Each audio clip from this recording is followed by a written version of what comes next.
¿por dónde entraste? ¿Quieres que el maravilloso mundo de la fisiología te lo explique? No. ¡Hagámoslo! Espera, deja cambio mi voz de narrador. Ahora sí, comencemos.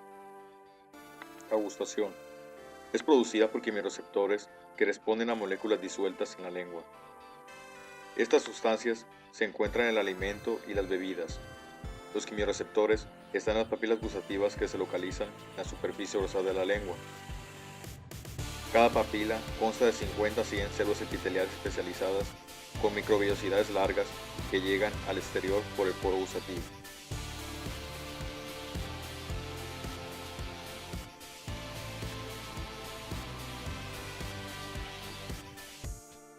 Tipos de papila que encontraremos son las papilas circunvaladas en la superficie posterior de la lengua, las papilas fungiformes en la superficie anterior de la lengua y las papilas foliadas a los lados de la lengua. A pesar de que no son neuronas sensoriales, funcionan como tal, ya que producen potenciales de acción y liberan neurotransmisores que estimulan la neurona sensorial. Las áreas gustativas de la lengua son las zonas donde predomina una sensación de un sabor. Se conocen 5 áreas, que son el amargo en la parte posterior de la lengua, el ácido en los primeros 2 tercios laterales de la lengua, el salado en el primer tercio lateral y el vértice de la lengua, el dulce en el vértice de la lengua y por último el umami en el centro de la lengua. Ahora seguiremos con las categorías del gusto. Todas las papilas contienen células sensibles para cada categoría de sabor, que activará a una neurona sensorial que transporta información específica, pero solo de una modalidad de gusto. Los sabores complejos dependen de la actividad en conjunto de los sabores, además de información del olfato y otros factores como son la temperatura y textura de los alimentos. A continuación, veremos cómo funciona cada mecanismo de cada modalidad de sabor.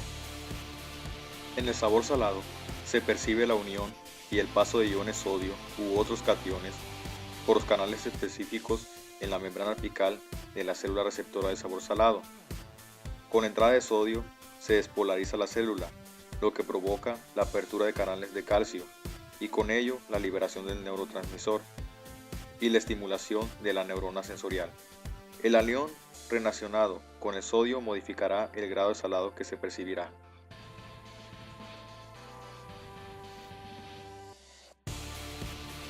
El sabor ácido. Este es muy parecido al sabor salado, ya que se debe a la entrada de iones dentro de la célula.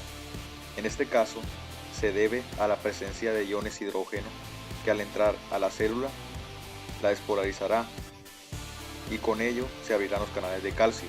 Con la entrada de calcio, el neurotransmisor se liberará y se estimulará la neurona sensorial. El grado de acidez corresponde al grado de disminución del pH dentro de la célula. Entre más bajo sea el pH, más ácido se percibirá.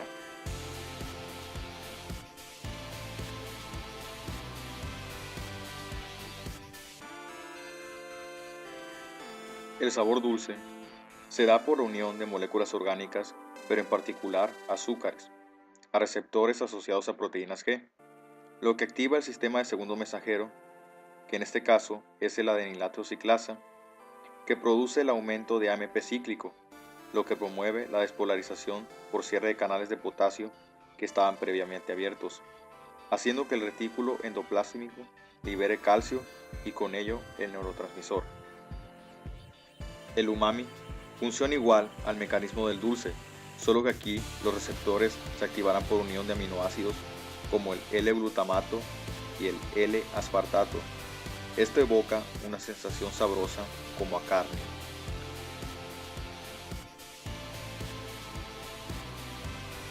En el sabor amargo, los receptores asociados a proteínas G se estimulan por quinina o moléculas no relacionadas, ya que se une al receptor, se activará el segundo mensajero y el retículo endoplásmico liberará calcio, lo que produce la liberación del neurotransmisor y finalmente la estimulación de la neurona sensorial. El amargo se relaciona a moléculas tóxicas, aunque no todas saben amargas.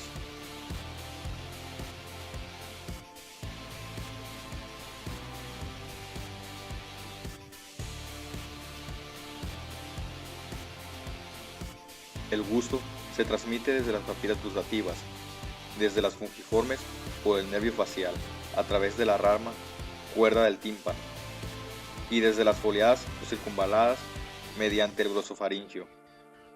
Además, áreas de paladar blando, faringe y base de la lengua están inervadas por el nervio vago. Después pasa al bulbo raquídeo al fascículo solitario, de ahí al tálamo, que los dirige a corteza gustativa primaria en la ínsula y corteza somatosensorial en la circunvolución postcentral, además de la corteza prefrontal, que es importante para las asociaciones de gusto y la percepción del sabor.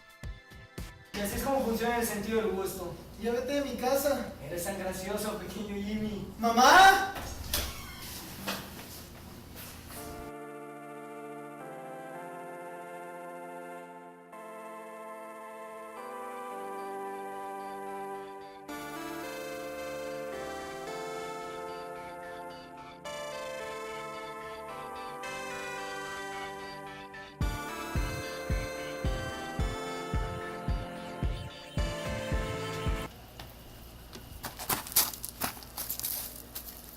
Ese es el quinto en la semana.